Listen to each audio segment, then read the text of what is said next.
Welcome back to the channel. My name is Justin Nowell, and today we are going to be showing my round 3 match from the UBC Copenhagen tournament versus Michael Krakus. So, if you like videos like this, please smash the like button, and if you haven't yet, subscribe to the channel. And if anyone is interested in backgammon lessons with me, Justin Nowell, please feel free to send me an email at justin@backgammonuniversity.com.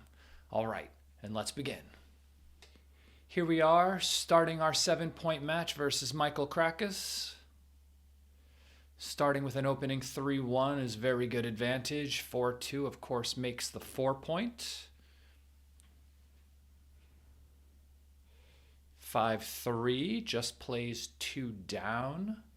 I could make the 3-point, but I'd rather redistribute the spares to try to help make the 7 or the 4.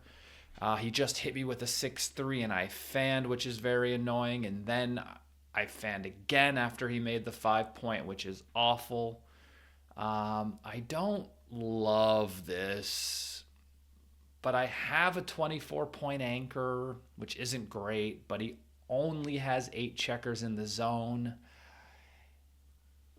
And I do have the 5-point made, so I ended up taking this cube.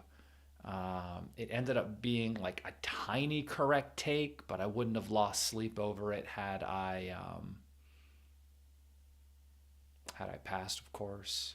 So double threes here is interesting. Of course, I can play 8-5 and just make the 3-point, which is what the computer is recommending. It's the first thing I look at. Hint, hint, usually the correct play. But then I overthink it and then do something else, which is a small error. Pretty annoying that I do this quite frequently. But what are you going to do? Roll jokers, of course. That will help everything. And what did I do with this last 2? Oh, I hit coming down, of course, instead of splitting. And now he has 2 on the roof. And, you know, if I didn't have 3 checkers back on the 24-point, I would have shipped this. But because I do, I thought it was a bit too early. So I split off and slot the bar, thinking this is good. And now that he made his anchor, I feel like I've got nothing. I don't have nothing, though. You know, he has 4 guys back behind a 5 prime, which is going to be very, very difficult for him to get around. But I'm noticing that I also have 3 guys back behind good structure myself, and I thought that the take was pretty clear, so I decided to not double here. It was very, very close, but I had really, really considered it. But here, all I did was make the outside point and split, which I guess is a pretty big upgrade, but not anything ridiculous. So after he plays 13-5 here, I guess it just ends up being a pass. So I can see where the tiny, tiny cube came in. Obviously, I didn't have to roll something that productive. But because I did, I've lost my market. 4 guys behind a 5 prime is not so good. And he's taking his time here because he's trying to find some play. That's good, but no play is good. Redouble incoming. And it's slightly too good, apparently. So there you go. Huge equity swing there on the 6-2, being able to make the outside point and split.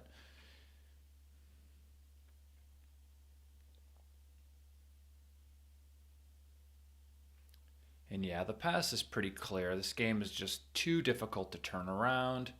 4-2 makes the 4-point. 4-1's just supposed to split and come down. 6-2 hits outside. Nothing special about this. We enter and hit back. We're just fighting in the early part of the game. We secured an advanced anchor, which stops a lot of the nonsense. And here, I think he needs to make the 20-point. It keeps you from being primed. And I know the 9 looks like it has a lot of value here, but you do something like this and everything is just up in the air again, right? Now you're hoping to be able to hit back from the roof, and when you don't, you kind of see the problem of not making the 20-point anchor, right? Even if I had hit outside before with the number I had rolled. Wow, 4-1. Yeah, I guess I just have to hit twice. The computer says I should play 6 to 5 and then to the 1, which is difficult. But the process I'm working on here is just creating assets, right? I want to make interboard points. I want to make anchors. I want to do things that I deem to be more important than my other possibilities, right? So with the other play, the option of making the 20-point or the outside 9-point, it becomes pretty clear which one ends up being better. Obviously, it's very good that he was able to secure it anyway. And here I should just slot the 3, I think. I don't know where on earth I came up with this play of just playing 13, 9, and 7 to 1. A part of me was just thinking, okay, I don't want him to make the bar, but the bar doesn't have a lot of value. I'm on 20-point anchor. I'm never really being primed. But I think that was my overriding idea in the point where I was like, okay, how do I not let the guy make the bar? And of course hitting, but there's a cost to that. I'm up a ton in the race. He could just roll an ace. He could enter and roll a number that hits outside, and now I'm losing in the race, and I could have 3 guys back behind that little structure he has instead of just, maybe 1. Maybe he doesn't roll a 2 and I'm able to make the 3-point, and he just doesn't roll a 4 for a very long time, and that guy ends up being a really big liability. And this clearly looks prettier than this play. And I know backgammon isn't a beauty contest, but finding a pretty play doesn't hurt. And 5 covers, and my 6 just hops out. I'm up so much in the race, I can't afford to stay back at all. And 5-2 enters and hits loose on the 5-point. I know you could hit on the 11, breaking the mid, but that's quite big. Here we just clean up. 6-1 is not a great roll. Of course, you just have to come out to the mid, and I roll double 2s, and so I do this and then just come out, right? I'm just making points and trying to escape my back checkers. Just seems like a very simple game plan, right? I just make points, try to come out, try to get around, take advantage of the race. I roll 2-1, which is awful. So I can't get off the 18, which means I'm probably going to be smacked around. But I have this thing where I just don't want to break my board, right? And so I'm thinking of ways to potentially duplicate a number. I see that like 9 to 6 looks like a good play, but then I'm also giving him a 4 to hit me as well as 1s, 2s, and 6s.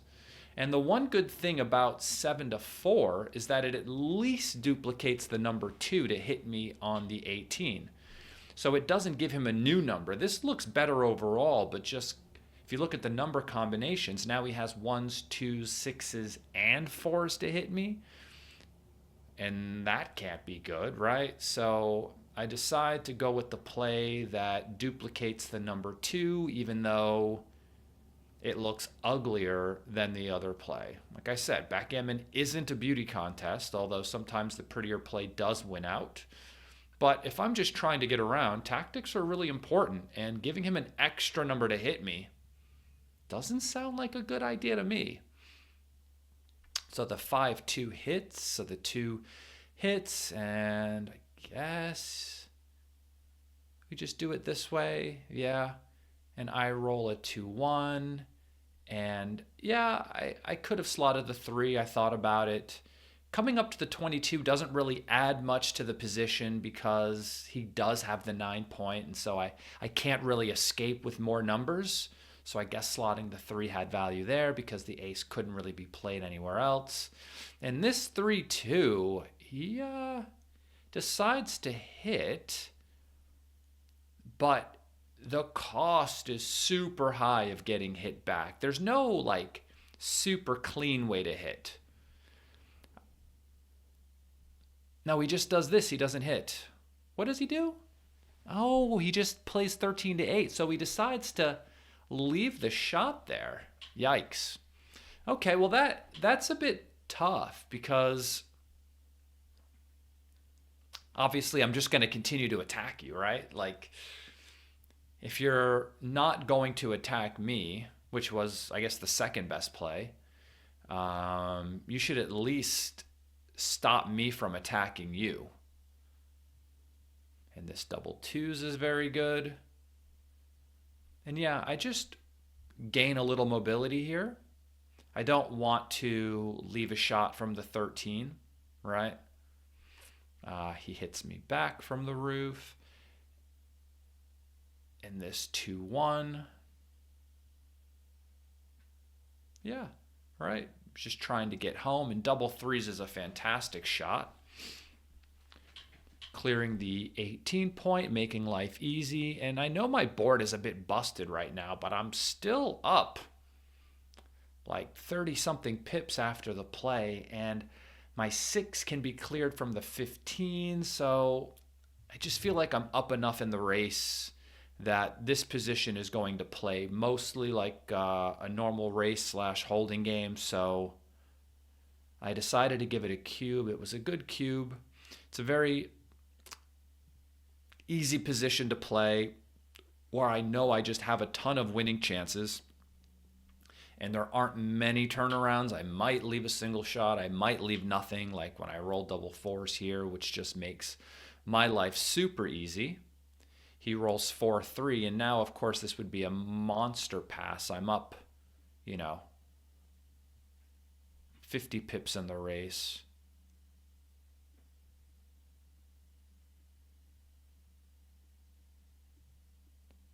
And 6-5. And hopefully I bring this home pretty easily. Double threes is a great shot. 6-5. So he still wins 2.7% of the time. I hope this is not one of those times.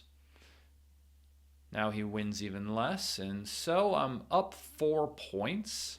We're now at 3 away, 7 away, which is one of these special scores we need to be aware of. White can turn the cube quite early in gammonish spots at this score, which is something I need to be aware of. Obviously, this is something that white needs to be aware of as well. They don't want to miss their market in a gammonish position and miss out on the opportunity to even the score with a gammon in this game. So they should be turning it quite quickly. 6-3 splits, double ones, fantastic number. 4-6 just comes in and comes out, trying to get missed. Double threes. I can hit twice. I'm glad I see that out of the corner of my eye. Now I'm doing really good. And I can't be offering just willy-nilly cubes here. I have to be really conscious of waiting until I have a lot of winning chances, right? To be giving cubes at leading scores like this.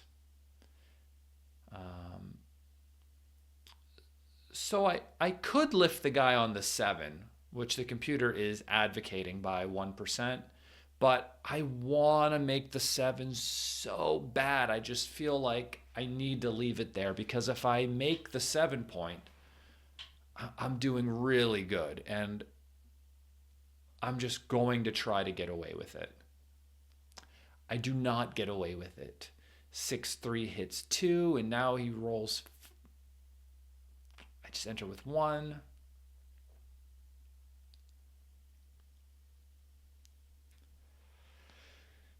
So, he knows he needs to be thinking about cubes here, but he has 2 checkers on the 24, and I am behind with really good structure, and he does have nothing yet. besides potential. So he doubles. It wasn't a double, but he doubles because of the score. And look at this. I'm not supposed to hit here. Because the score is so in favor of the guy who wants to win a gammon trailing, I'm supposed to play moves that don't even win the most games. I'm just supposed to be playing to not get gammon, because since he hit me loose here, now I'm up in the air again, right? Like if I just never left the anchor, he would have two guys back on the 24 point behind really good structure, and I would have the 20 point on the other side. Like it's just a very low volatility game where I win a ton. Holding a 2 cube, I must be a massive favorite, and I jeopardize it by the hit. And as we can see, it's not working out so well. I got very lucky that he wasn't able to cover. And he needs to hit outside because it sends another guy back and it gets the guy off the 24 point.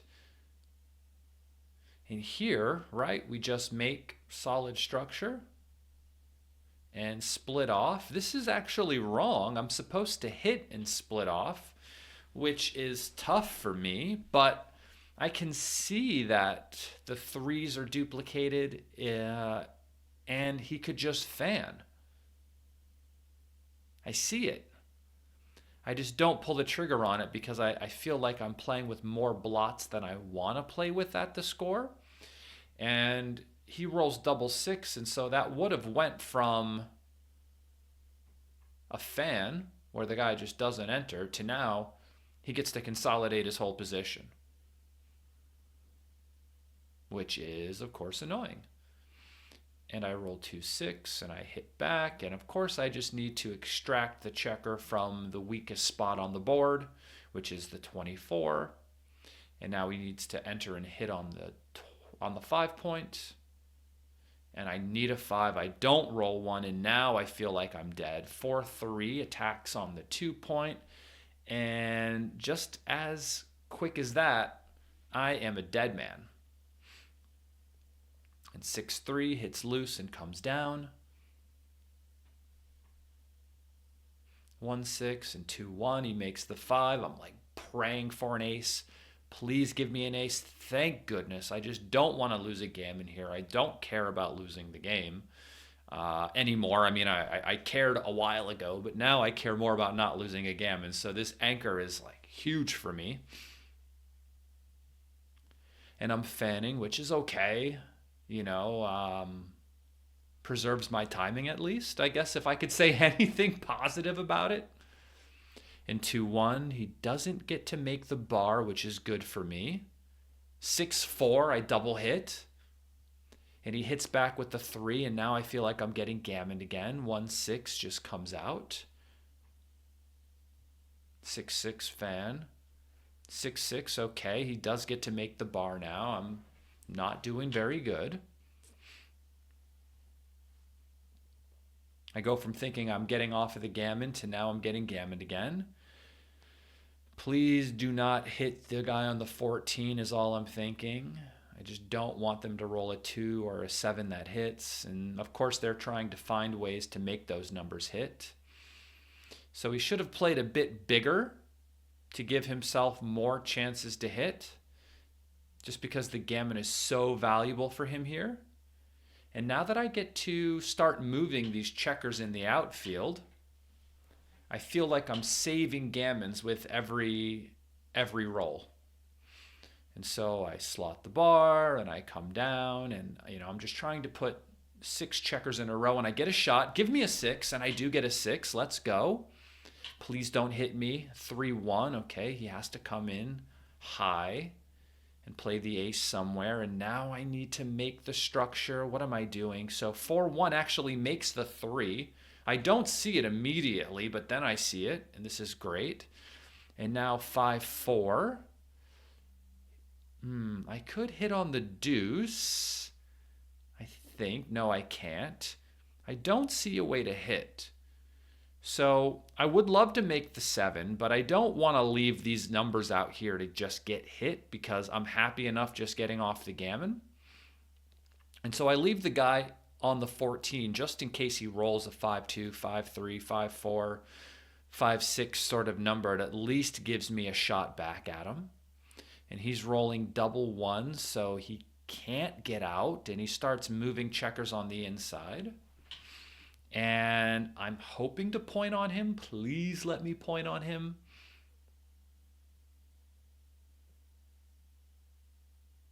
Pretty please let me point on him. 6-1, okay.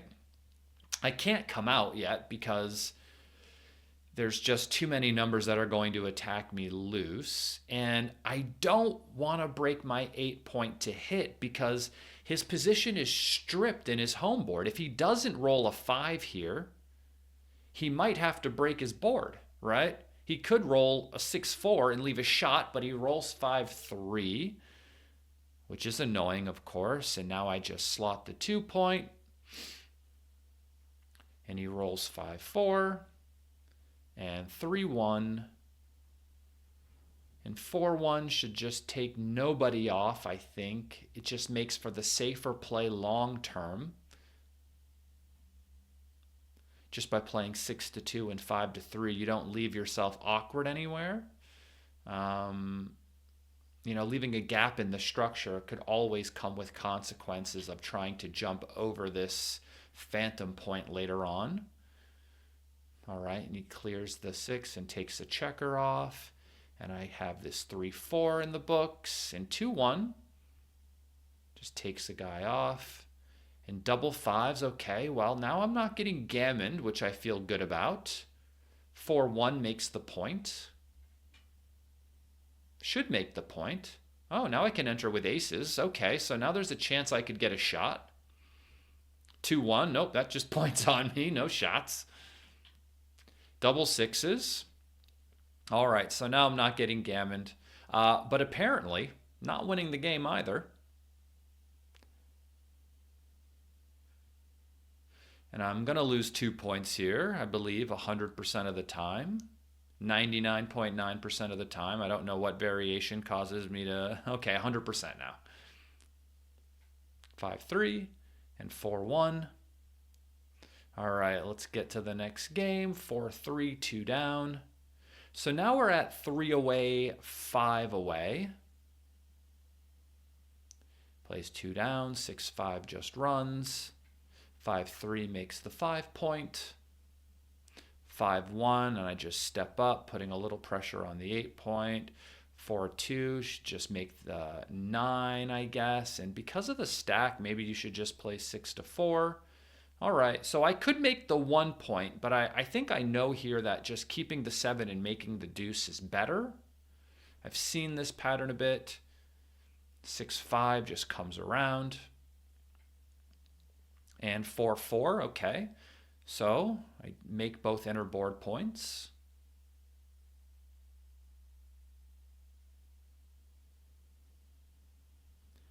And 5-4 from him, I guess, just runs out. Double 6 comes down with everybody and slots the 1 point. And since I'm up 40 pips, this is like a super easy take. I don't know why the cube would be given here. 5-2, and then he fans. I'm just up so much, right? And I can't give a recube because I'm just crushing and I win so many gammons. And I want to hit these other guys, but I think making the 5-point board is just stronger. If he doesn't roll a 5, those guys are still going to be there. Whereas if I hit and he rolls an ace, there's a chance I could lose, which I don't want to do. And I hit a second guy and I get a little greedy. I want to pick up more guys, so I do play 6-1. 7-2 was a little bit better. But I do get another guy, 6-4. I do leave a shot with doubles. No, I don't. Yeah, no, I do leave a shot with doubles. But I don't roll it. Double 6s, I think double 5s would have left an outside shot. And here, 6-3, no men off because he's still on the roof. I just want to play super safe. 4-2 lifts it. 2-1. I make a super safe play here. So now even if I roll big doubles, nothing causes a problem after that either, because it's even and even still. And I do roll big doubles, which is great. And then he enters, and then the gammon is locked up.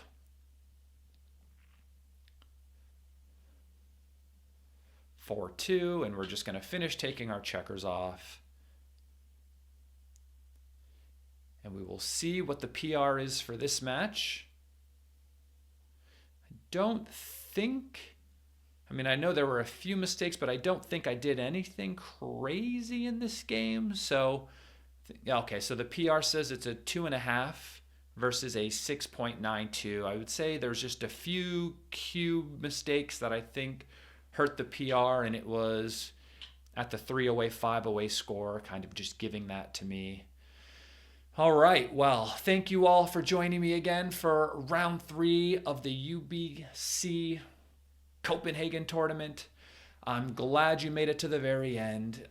So I won 2 points in this match as well, 1 for the match win, 1 for the PR win. So now I have 4 points in this tournament, and all of my matches have been played in like the mid-2s so far, which is good. I'm not really thinking much about like my standing in the tournament at this point, because I lost my first match and the PR against Oliver, and I don't know, in my own mind, I'm just kind of playing to play now.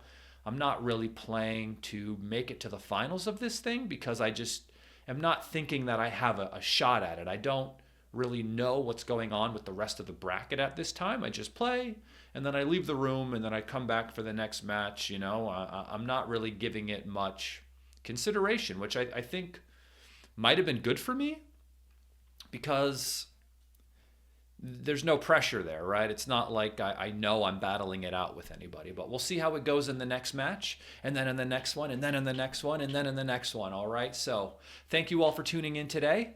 If you're interested in backgammon lessons with me, Justin Nowell, please feel free to send me an email at justin@backgammonuniversity.com, and I will see you on the next one. Later.